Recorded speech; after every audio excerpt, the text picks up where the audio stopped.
Kabar gembira, teman-teman.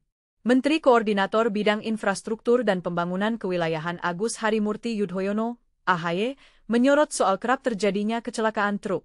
AHY menekankan bahwa keselamatan jadi aspek yang utama untuk masalah transportasi. Ia jadi memang salah satu aspek yang paling utama, selain kita ingin meningkatkan pelayanan transportasi di seluruh wilayah, maka yang perlu kita perkuat adalah unsur atau aspek keselamatan, selain juga keamanan-kenyamanan, kata AHY. Mengapa keselamatan jadi aspek yang utama? Karena, kata AHY, kecelakaan truk tidak hanya membuat kemacetan, tapi juga bisa membuat celaka.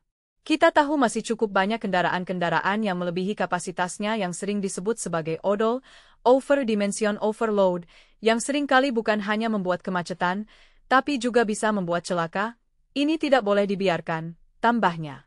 AHY juga mengatakan bahwa pihaknya akan bergerak bersama Kementerian Perhubungan dalam masalah ini.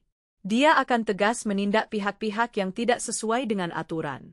Kita ingin melakukan penertiban dan saya sudah menyampaikan dalam berbagai kesempatan, termasuk bersama-sama dengan Menteri Perhubungan dan jajaran Kementerian Perhubungan di semua sektor moda transportasi agar kita benar-benar tertibkan sesuaikan dengan aturan dan ini semua perlu enforcement dari semua pihak, katanya. Tapi, apa yang harus dilakukan oleh para pelaku industri agar dapat meningkatkan efisiensi operasionalnya dengan biaya murah tanpa mengorbankan aspek keselamatan? AHY mengimbau agar para pelaku industri tetap mengikuti aturan yang berlaku. Ya tentu kita juga akan menyampaikan secara khusus dan menekankan kepada semua pelaku dunia usaha, kita tahu kita ingin mengejar efisiensi pertumbuhan ekonomi transportasi yang lebih murah dan lain sebagainya. Tetapi itu semua tidak boleh dilakukan kemudian kita mengorbankan aspek keselamatan, termasuk drivernya, dan tentu pengguna jalan lain. Ini tidak boleh dibiarkan, karena sekali lagi mengedepankan keselamatan dari semua pengguna jalan, katanya.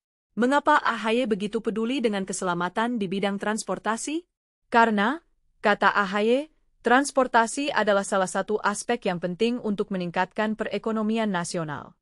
Kita berharap pelantikan ini bisa mewujudkan SDM yang unggul di bidang transportasi, sehingga kita bisa meningkatkan ekonomi nasional, ujar AHY. Dengan demikian, kita dapat melihat bahwa AHY sangat peduli dengan keselamatan di bidang transportasi. Kita juga dapat melihat bahwa AHY berharap para pelaku industri dapat meningkatkan efisiensi operasionalnya dengan biaya murah tanpa mengorbankan aspek keselamatan. Namun, apakah Anda setuju dengan pendapat AHY bahwa keselamatan jadi aspek yang utama untuk masalah transportasi? Berikan pendapat Anda.